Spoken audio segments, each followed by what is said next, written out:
From the CyberHub bunker and studio, you're tuning in to the CyberHub Podcast. And now for your host and CISO, James Azar. Good morning, security gang. Welcome to another episode of the CyberHub Podcast. It's Hump Day Wednesday, June 25th, 2025. I hope everyone's having a good morning and a good week so far. We've got a lot to talk about on this morning's show, so we're going to get right into it. Yesterday, I published a brand new article that's really going to coincide with one of our stories today, or multiple of our stories today. How IoT devices are being used as modern warfare for intel gathering and even cyber attack vectors and even physical and kinetic attack vectors as well. So you can go check that out on our website at cyberhubpodcast.com. Join me for a coffee cup cheers this morning. I've got my double espresso. Let me know what you're drinking in the comments. Coffee cup cheers, y'all. So good. All right. So we're going to kick off today's show, and today's show is divided into a few different things. We're going to start off with kind of like the geopolitical nation state threat actors, and that's going to be about our first four stories. We're then going to move on to cyber insurance, and then we're going to move on to a whole bunch of vulnerabilities you got to take a look at. So buckle up, stay tuned. Here we go. So, okay, we're off alignment. I checked this right before the show too. All right, very frustrating. So the FBI cyber leader, the new cyber division director, is Brett Leatherman, and Brett is an experienced cybersecurity practitioner. It's an appointment we've celebrated here on the show. He's saying the U.S. can't forget about China's Typhoons group amid the Middle East conflict. A lot of eyes are focused on Iran, and it's good to have a cybersecurity leader in the FBI that just doesn't move with the wind. So Iran's a threat, and we'll get to what Iran did to the U.S. in just a minute, right? It's not dismissive, but it is kind of dismissive. It's not ongoing. China is ongoing. China is on a collision path with the United States. It's on a collision path economically with the United States. And so that's something to keep in mind there as well. So Beijing's malicious cyber activity is unfolding in silence. You don't see the fireball on the news, according to Brett Leatherman there, the director. But the strategic damage to us is real, and it continues to accumulate over time. A death by 1,000 cuts. That's the best way to describe it. Leatherman's warning about China comes amid rising concerns that Iran could unleash a digital assault on the U.S. for bombing the country's nuclear facilities. And again, I think that's overstated by the media. Iran has some capabilities. A lot of those capabilities were depleted, and Israel physically bombed the head of the IRGC Cyber Center and the host of their APTs. It was like a 15-story building that's been amounted to rubble. So not sure that they currently have the amount of infrastructure they did in order to do these types of cyber attacks. So Leatherman's again stressing China's intrusion into the networks of U.S. critical infrastructure operators, telecom firms, and other remains one of the more consequential cyber espionage campaigns we've seen today. And it's part of China's long game as well. So yesterday we talked about Salt Typhoon and their breach of a Canadian telecom. Today we're seeing the FBI cyber lead talk about the Chinese threat that cannot be underestimated. And it's a critical component to business. As businesses diversify away from China due to tariffs, geopolitical disincentivization of doing business in China, the Chinese are going to try to target those companies in order to gain an edge in IP, in order to try and take them out. So you've really got to be hyper focused on that, because that's the Chinese overall plan as well. Let's get into Iran's cyber response to President Trump dropping a bunch of MOBs on their nuclear facility. The Cyber blog post said that a cyber attack targets have included the U.S. Air Force website, aerospace and defense companies, financial services organization, and an unverified claim of an attack on Truth Social. So all of these were DDoS attacks. And if you recall, I believe on Monday's show, I talked about it extensively. The Iran response will likely be DDoS attacks, disruption. It's not going to be anything major, because that would be an escalation. And so they used this hacktivist group by Secretary Rubio, Vice President J.D. Vance, and President Trump were crystal clear to Iran, target or hurt Americans, and we will hit you harder than we did over the weekend. And so a lot of these responses were primarily Telegram front page. We disrupted the Air Force. Yay, victory. Iran somehow thinks they won a war. They somehow think they won a war where they lost almost every single one of their nuclear scientists, all of their top generals 3 or 4 levels down, lost every single IRGC building, lost 50 aircrafts in their Air Force, and all of their air defense missile systems. If that's winning, geez, I'd hate to see what's losing for Iran. So the hacktivist here is a Mr. Hamza who claimed to have targeted several websites belonging to the U.S. Air Force and Aerospace.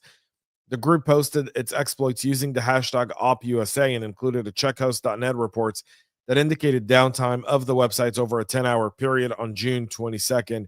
You can see some of these screenshots here attached as well. That's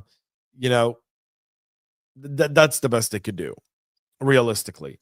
The other part of what's happening there is this one, and this one kind of plays into the story I published last night, which was around the IoT and camera devices that Iran was hacking in order to identify where their missiles were striking as part of the warfare. So a lot of GPS jamming was happening in Israel. So a lot of these missiles were getting jammed. They were either getting shot out or they were landing off target. In order for Iran to get a little bit better or try to beat the GPS jamming, they were hacking security cameras and they were trying to see where they were hitting and adjust their missile targeting based on those cameras. According to former Israeli cybersecurity official and friend of the show, Rafael Franco, he said in a public radio interview last week in Israel that Iranian actors have been attempting to access private surveillance systems in recent days to evaluate the impact of their strikes. Spokesperson for Israel's INCD confirmed to Bloomberg that CCTV systems have increasingly become a target for Iran's cyber operations. Israel banned government officials from using any device connected to public internet or telecom due to fears of hacking or surveillance earlier this month. Surveillance camera have been attractive. It's not the first time Israel had to deal with this, by the way.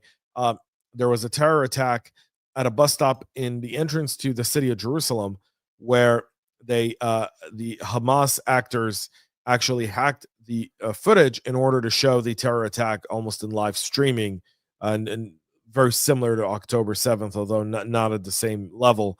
That terrorist was neutralized, and I believe 3 people were killed in that terror attack, and 8 or 9 others were injured.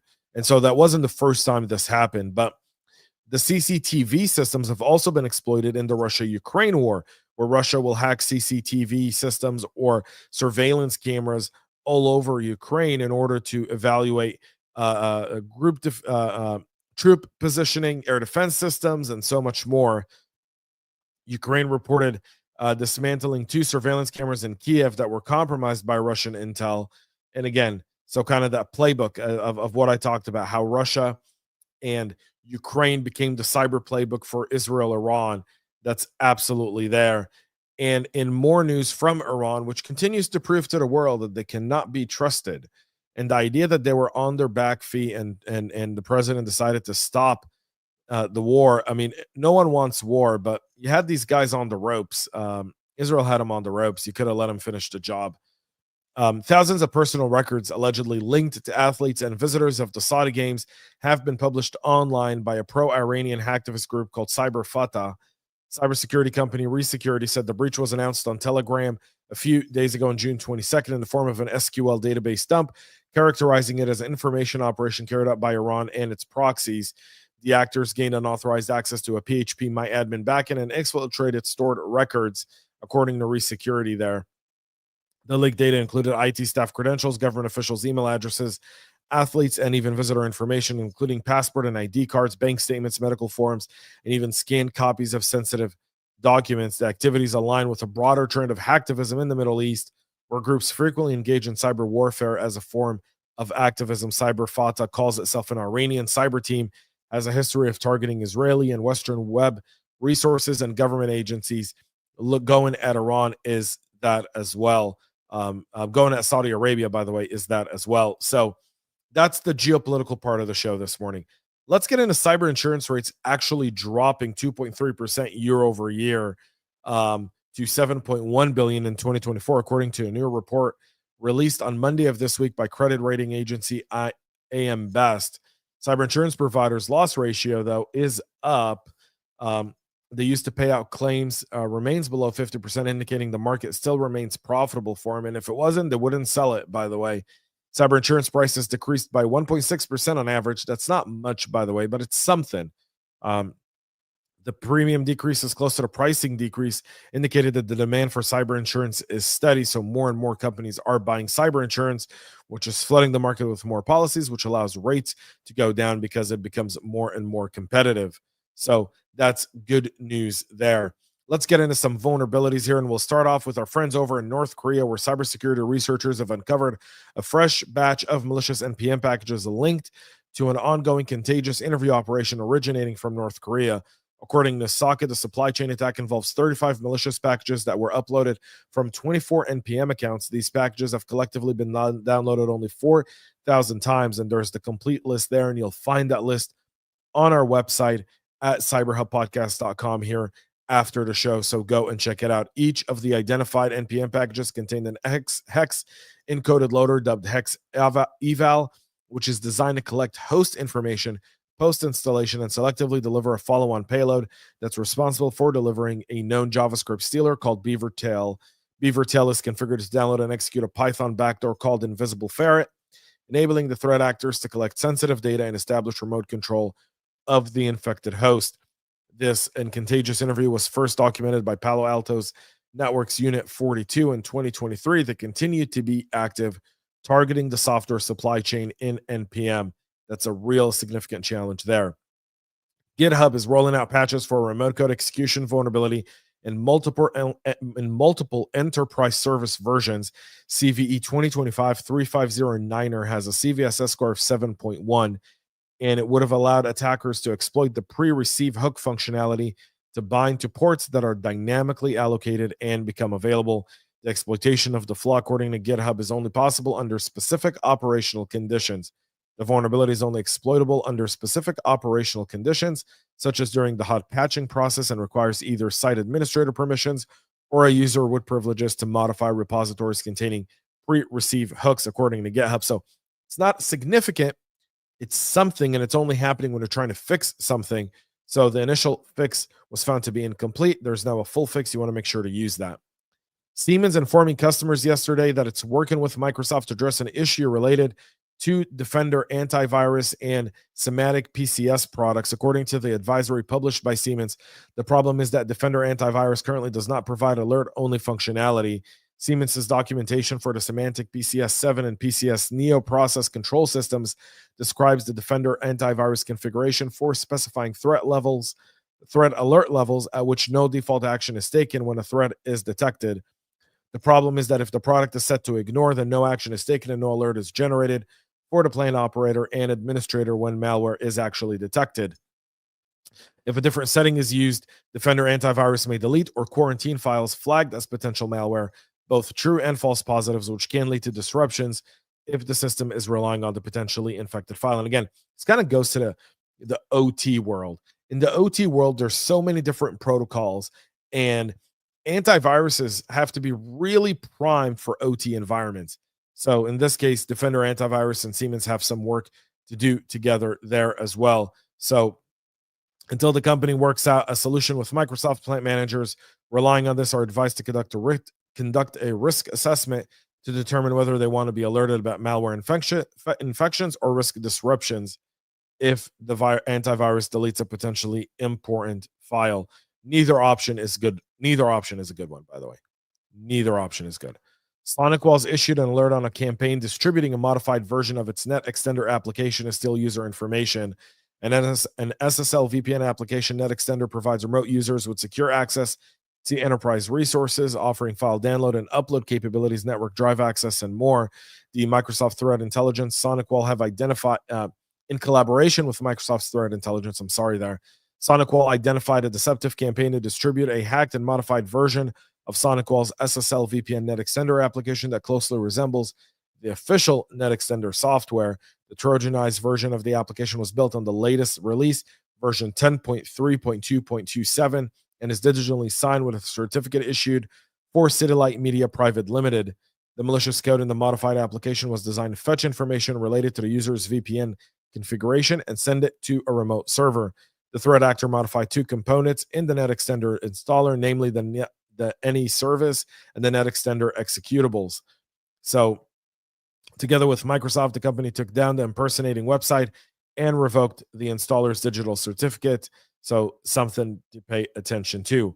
Chrome 138 has arrived with 11 security fixes, including 3 for medium and low severity bugs by researchers. So that's done and that's up and running. You want to make sure to get that updated. Same thing with Firefox. Both of those are there as well. And if you're using a Brother model printer from Brothers or other vendors, they're impacted by a potentially serious vulnerability discovered by researchers at Rapid7. Rapid7 revealed on Wednesday that its researchers identified 8 vulnerabilities affecting malfunction printers made by Brother. The security holes were found to impact 689 printer, scanner, and label maker models from Brother. Some of all the flaws affect 46 Fujifilm Business Innovation, 5 Ricoh, 6 Konica Minolta, and 2 Toshiba printers. Overall, millions of enterprise and home printers are believed to be exposed to these vulnerabilities. The most serious of the flaw is CVE 2024-51978. It has a severity rating of critical and can allow remote unauthenticated attackers to bypass authentication by obtaining the device default administrator password.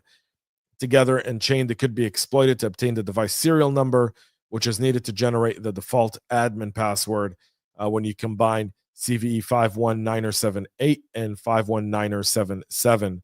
So kind of becomes a 0-day at that point. The remaining vulnerabilities, which have a severity rating of medium and high, can be exploited for a denial of service attack, forcing the printer to open a TCP connection, obtaining the password of a configured external service, or triggering a Stack Overflow, or even perform arbitrary HTTP requests.